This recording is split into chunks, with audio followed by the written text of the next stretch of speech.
Designed to help you fall asleep. On Snoozecast, we read excerpts from public domain works and, occasionally, original stories. Find us on snoozecast.com and follow us on Spotify, Facebook, Apple Podcasts, and Instagram, among others. We'd like to thank our listeners. If you enjoy our show, please write us a review. Also, share it with a friend. This episode is supported by Gladiolas. Tonight, we'll be reading from the 1899 novel by Kate Chopin, The Awakening. Set in New Orleans and on the Louisiana Gulf Coast, at the end of the 19th century, the plot centers on Edna Pontellier and her struggle between her increasingly unorthodox views on femininity and motherhood with the prevailing social attitudes of the turn of the century American South.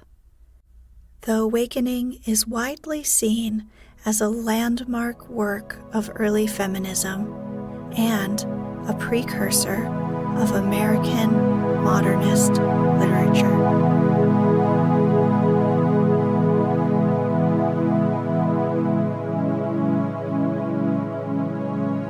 Let's get cozy. Close your eyes. Relax your body into the softness of your bed.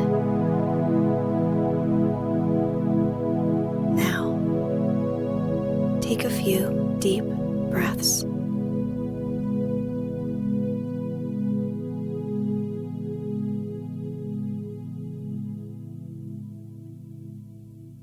The Awakening. 1. A green and yellow parrot, which hung in a cage outside the door, kept repeating over and over, "Allez-vous-en? Allez-vous-en, sapristi, that's all right."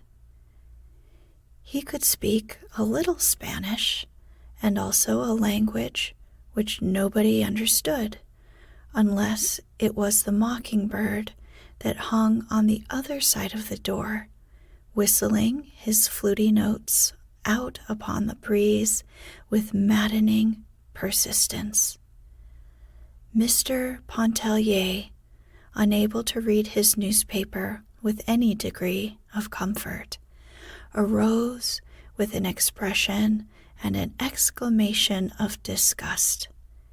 He walked down the gallery and across the narrow bridges which connected the Lebrun cottages one with the other. He had been seated before the door of the main house. The parrot and the mockingbird were the property of Madame Lebrun, and they had the right to make all the noise they wished. Mr. Pontellier had the privilege of quitting their society when they ceased to be entertaining. He stopped before the door of his own cottage, which was the fourth one from the main building and next to the last. Seating himself in a wicker rocker which was there, he once more applied himself to the task of reading the newspaper. The day was Sunday. The paper was a day old. The Sunday papers had not yet reached Grand Isle. He was already acquainted with the market reports, and he glanced restlessly over the editorials and bits of news which he had not had time to read before quitting New Orleans the day before. Mr. Pontellier wore eyeglasses. He was a man of 40, of medium height and rather slender build. He stooped a little. His hair was brown and straight, parted on one side. His beard was neatly and closely trimmed. Once in a while, he withdrew his glance from the newspaper and looked about him. There was more noise than ever over at the house. The main building was called the house to distinguish it from the cottages. The chattering and whistling birds were still at it. 2 young girls, the Farival twins, were playing a duet called Zampa upon the piano. Madame Lebrun was bustling in and out, giving orders in a high key to a yard boy whenever she got inside the house, and directions in an equally high voice to a dining room servant whenever she got outside. She was a fresh, pretty woman, clad always in white, with elbow sleeves. Her starched skirts crinkled as she came and went. Farther down, before one of the cottages, a lady in black was walking demurely up and down, telling her beads. A good many persons of the pension had gone over to the Cheniere Caminada in Beaudelet's lugger to hear Mass. Some young people were out under the water oaks playing croquet. Mr. Pontellier's 2 children were there, sturdy little fellows of 4 and 5. A quadroon nurse followed them with a faraway, meditative air. Mr. Pontellier finally lit a cigar and began to smoke, letting the paper drag idly from his hand. He fixed his gaze upon a white sunshade that was advancing at a snail's pace from the beach. He could see it plainly between the gaunt trunks of the water oaks and across the stretch of yellow chamomile. The gulf looked far away, melting hazily into the blue of the horizon. The sunshade continued to approach slowly. Beneath its pink-lined shelter were his wife, Mrs. Pontellier, and young Robert Lebrun. When they reached the cottage, the 2 seated themselves with some appearance of fatigue upon the upper step of the porch, facing each other, each leaning against a supporting post. "What folly to bathe at such an hour in such heat!" exclaimed Mr. Pontellier. He himself had taken a plunge at daylight. That was why the morning seemed long to him. "You are burnt beyond recognition," he added, looking at his wife as one looks at a valuable piece of personal property which has suffered some damage. She held up her hands, strong, shapely hands, and surveyed them critically, drawing up her lawn sleeves above the wrists. Looking at them reminded her of her rings, which she had given to her husband before leaving for the beach. She silently reached out to him, and he, understanding, took the rings from his vest pocket and dropped them into her open palm. She slipped them upon her fingers. Then, clasping her knees, she looked across at Robert and began to laugh. The rings sparkled upon her fingers. He sent back an answering smile. "What is it?" asked Pontellier, looking lazily and amused from one to the other. It was some utter nonsense, some adventure out there in the water, and they both tried to relate it at once. It did not seem half so amusing when they told it. They realized this, and so did Mr. Pontellier. He yawned and stretched himself. Then he got up, saying he had half a mind to go over to Klein's hotel and play a game of billiards. "Come go along, Lebrun," he proposed to Robert. But Robert admitted quite frankly that he preferred to stay where he was and talk to Mrs. Pontellier. "Well, send him about his business when he bores you, Edna," instructed her husband as he prepared to leave. "Here, take the umbrella," she exclaimed, holding it out to him. He accepted the sunshade and, lifting it over his head, descended the steps and walked away. "Coming back to dinner?" his wife called after him. He halted a moment and shrugged his shoulders. He felt in his vest pocket. There was a $10 bill there. He did not know. Perhaps he would return for the early dinner, and perhaps he would not. It all depended upon the company which he found over at Klein's and the size of the game. He did not say this, but she understood it and laughed, nodding goodbye to him. Both children wanted to follow their father when they saw him starting out. He kissed them and promised to bring them back bonbons and peanuts. 2. Mrs. Pontellier's eyes were quick and bright. They were a yellowish brown, about the color of her hair. She had a way of turning them swiftly upon an object and holding them there as if lost in some inward maze of contemplation or thought. Her eyebrows were a shade darker than her hair. They were thick and almost horizontal, emphasizing the depth of her eyes. She was rather handsome than beautiful.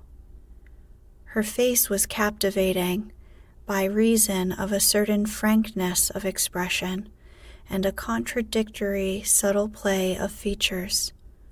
Her manner was engaging. Robert rolled a cigarette. He smoked cigarettes because he could not afford cigars, he said. He had a cigar in his pocket which Mr. Pontellier had presented him with, and he was saving it for his after-dinner smoke. This seemed quite proper and natural on his part. In coloring, he was not unlike his companion. A clean-shaved face made the resemblance more pronounced than it would have otherwise been. There rested no shadow of care upon his open countenance. His eyes gathered in and reflected the light and languor of the summer day. Mrs. Pontellier reached over for a palm leaf fan that lay on the porch and began to fan herself, while Robert sent between his lips light puffs from his cigarette. They chatted incessantly about the things around them, their amusing adventure out in the water. It had again assumed its entertaining aspect. About the wind, the trees, the people who had gone to the Chenillere, about the children playing croquet under the oaks, and the Farival twins, who were now performing the overture to The Poet and the Peasant. Robert talked a good deal about himself. He was very young and did not know any better. Mrs. Pontellier talked a little about herself for the same reason. Each was interested in what the other said. Robert spoke of his intention to go to Mexico in the autumn, where fortune awaited him. He was always intending to go to Mexico, but some way never got there. Meanwhile, he held on to his modest position in a mercantile house in New Orleans, where an equal familiarity with English, French, and Spanish gave him no small value as a clerk and correspondent. He was spending his summer vacation, as he always did, with Mother at Grand Isle. In former times, before Robert could remember, the house had been a summer luxury of the Lebruns. Now, flanked by its dozen or more cottages, which were always filled with exclusive visitors from the Quartier Français, it enabled Madame Lebrun to maintain the easy and comfortable existence which appeared to be her birthright. Mrs. Pontellier talked about her father's Mississippi plantation and her girlhood home in the old Kentucky bluegrass country. She was an American woman with a small infusion of French, which seemed to have been lost in dilution. She read a letter from her sister, who was away in the East, and who engaged herself to be married. Robert was interested and wanted to know what manner of girls the sisters were, what the father was like, and how long the mother had been dead. When Mrs. Pontellier folded the letter, it was time for her to dress for the early dinner. "I see Léonce isn't coming back," she said, with a glance in the direction whence her husband had disappeared.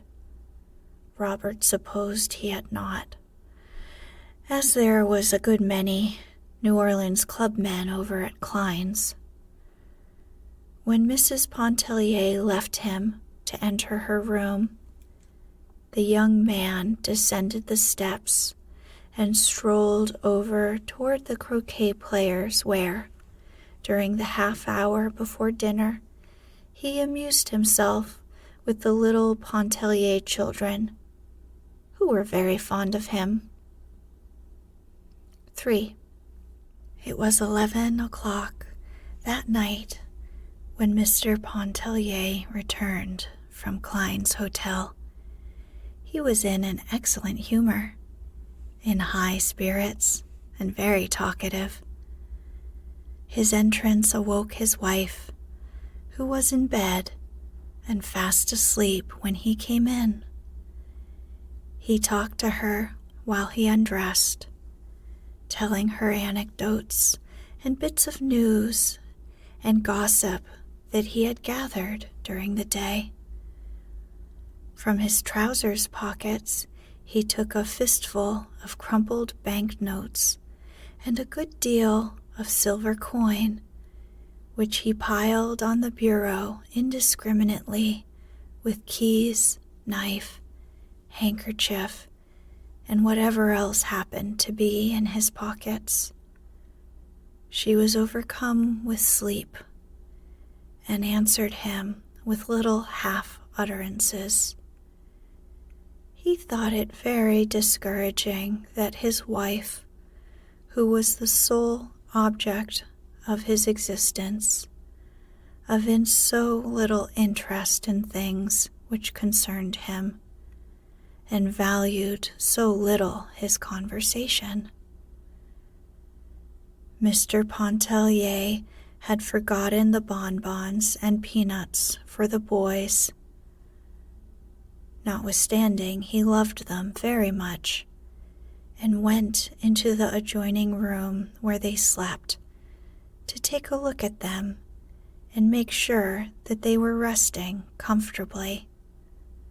The result of his investigation was far from satisfactory. He turned and shifted the youngsters about in bed. One of them began to kick and talk about a basket full of crabs.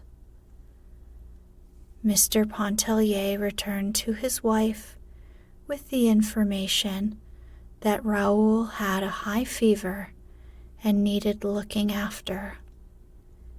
Then he lit a cigar and went and sat near the open door to smoke it. Mrs. Pontellier was quite sure Raoul had no fever. He had gone to bed perfectly well, she said, and nothing had ailed him all day. Mr. Pontellier was too well acquainted with fever symptoms to be mistaken. He assured her the child was consuming at that moment in the next room. He reproached his wife with her inattention, her habitual neglect of the children. If it was not a mother's place to look after children, whose on earth was it? He himself had his hands full with his brokerage business. He could not be in two places at once, making a living for his family on the street and staying at home to see that no harm befell them. He talked in a monotonous, insistent way. Mrs. Pontellier sprang out of bed and went into the next room. She soon came back and sat on the edge of the bed, leaning her head down on the pillow. She said nothing and refused to answer her husband when he questioned her. When his cigar was smoked out, he went to bed, and in a half-minute he was fast asleep. Mrs. Pontellier was by that time thoroughly awake. She began to cry a little and wiped her eyes on the sleeve of her peignoir. Blowing out the candle which her husband had left burning, she slipped her bare feet into a pair of satin mules at the foot of the bed and went out on the porch, where she sat down in the wicker chair and began to rock gently to and fro. It was then past midnight. The cottages were all dark. A single faint light gleamed out from the hallway of the house. There was no sound abroad except the hooting of an old owl in the top of a water oak, and the everlasting voice of the sea that was not uplifted at that soft hour. It broke like a mournful lullaby upon the night. The tears came so fast to Mrs. Pontellier's eyes that the damp sleeve of her peignoir no longer served to dry them. She was holding the back of her chair with one hand, Her loose sleeve had slipped almost to the shoulder of her uplifted arm. Turning, she thrust her face, steaming and wet, into the bend of her arm, and she went on crying there, not caring any longer to dry her face, her eyes, her arms. She could not have told why she was crying. Such experiences as the foregoing were not uncommon in her married life. They seemed never before to have weighed much against the abundance of her husband's kindness and a uniform devotion which had come to be tacit and self-understood.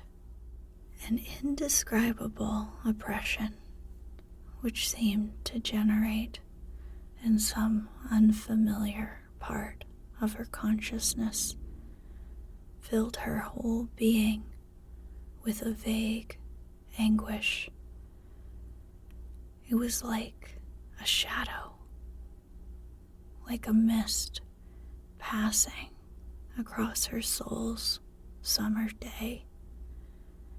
It was strange and unfamiliar. It was a mood. She did not sit there inwardly upbraiding her husband, lamenting at fate which had directed her footsteps to the path which they had taken. She was just having a good cry, all to herself. The mosquitoes made merry over her, biting her firm, round arms and nipping at her bare insteps.